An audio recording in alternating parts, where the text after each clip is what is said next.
Good morning and welcome to HDGIC groups. आज हम पढ़ेंगे महान लोगों के व्यक्तित्व के विषय में और जानेंगे कि चंद्रगुप्त मौर्य कौन थे और उन्होंने अपने जीवन में क्या क्या काम किए जिससे कि वो एक महान व्यक्तित्व के रूप में निखर के सामने आए। चंद्रगुप्त मौर्य के जन्म के विषय में दो सूचनाएं प्राप्त होती हैं। इनके जन्म के विषय में मतलब दो मान्यताएं हैं। पहली है कि जैन परंपरा के अनुसार चंद्रगुप्त मौर्य एक ग्राम प्रधान की कन्या का पुत्र था।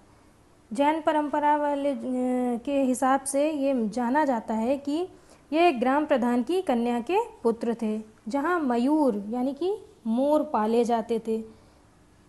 इस कारण वो मौर्य कहलाया, क्योंकि चंद्रगुप्त मौर्य तो यानी कि मयूर के नाम पे इनको मौर्य कहा जाने लगा।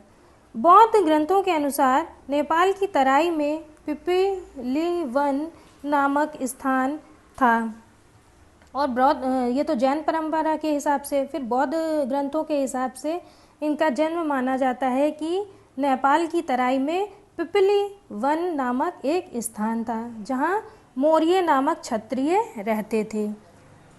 इस वजह से इनका नाम चंद्रगुप्त मौर्य पड़ा।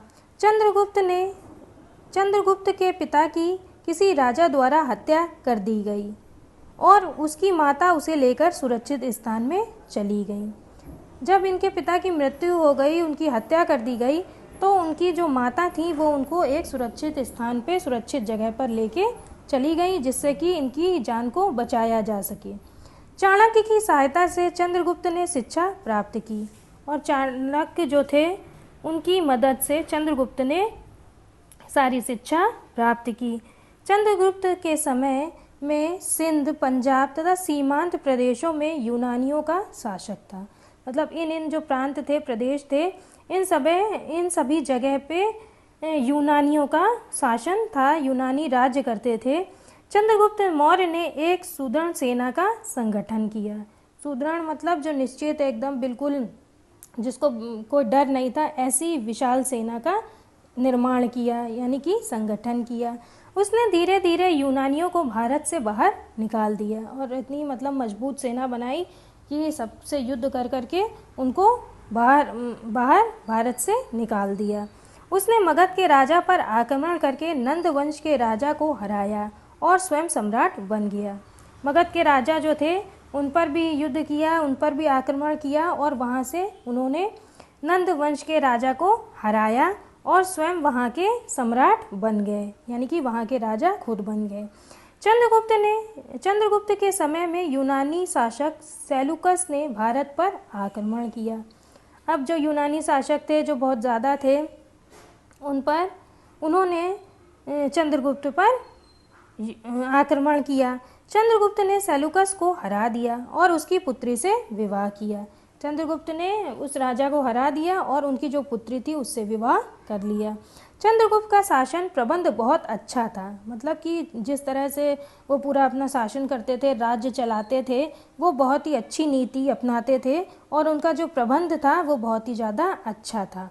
उसने शासन को केंद्रीय, प्रांतीय और स्थानीय शासन में बांटा। मतलब उसने पूरे जो भी राज्य थे उसको 3 हिस्सों में बांटा। पहला हुआ केंद्रीय, दूसरा हुआ प्रांतीय यानी कि प्रांतों में बांटा, और तीसरा स्थानीय, 3 हिस्सों में बांट दिया।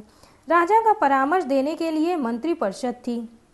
राजा जो थे उन्होंने एक मंत्री परिषद भी बनाई जिसमें बहुत सारे मंत्री थे और राजा के मतलब खास मंत्री थे जो कि उनको हमेशा परामर्श देते थे। कोई भी प्रॉब्लम हो जाती थी तो उनको हमेशा सलाह देते थे, परामर्श देते थे।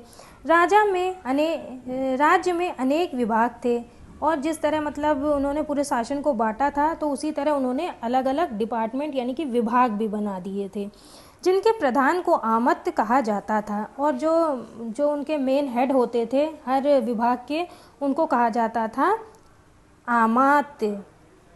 पुलिस का सिपाही रक्षित कहा जाता था और जो पुलिस के सिपाही होते थे उनको चंद्रगुप्त मौर्य के टाइम में रक्षित कहा जाता था।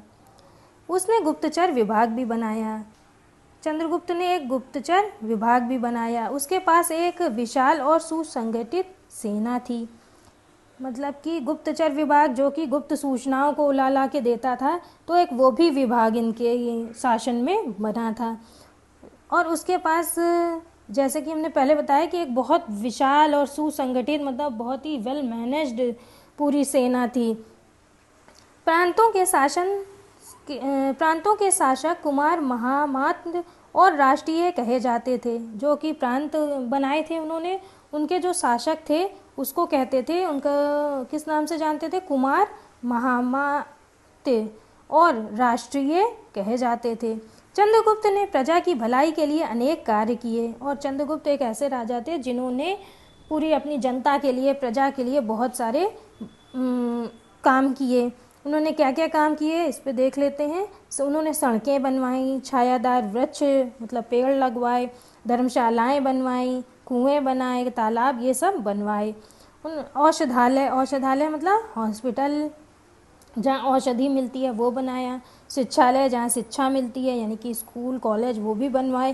चंद्रगुप्त के समय में भारत बहुत सुखी और संपन्न था।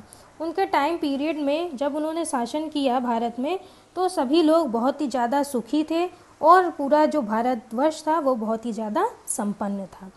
अनेक कलाओं और विद्याओं का विकास इसी काल में हुआ। इस काल में बहुत सारी कलाओं का और विधाओं का विकास हुआ। बहुत सारी विधाएं हो गई, उनका भी विकास इसी काल में हुआ। यूनानी राजदूत मेगास्थनीज ने अपने पुस्तक इंडिका में इसका वर्णन किया है।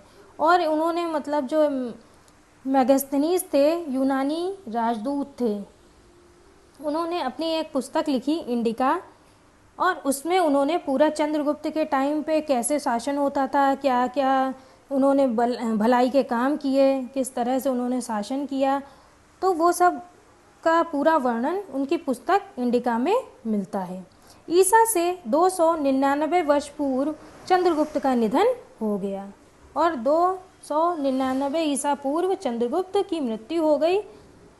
और इस तरह से चंद्रगुप्त के बारे में हमने आज सीखा। अब आप लोग अपनी अभ्यास पुस्तिका में कुछ प्रश्न हैं उसको लिखिएगा, उसके उत्तर को। पहला प्रश्न है, चंद्रगुप्त मौर्य कौन थे? दूसरा प्रश्न है, मगध की राजधानी का क्या नाम था? तीसरा प्रश्न है, चंद्रगुप्त मौर्य ने प्रजा के हित के लिए क्या क्या कार्य किए?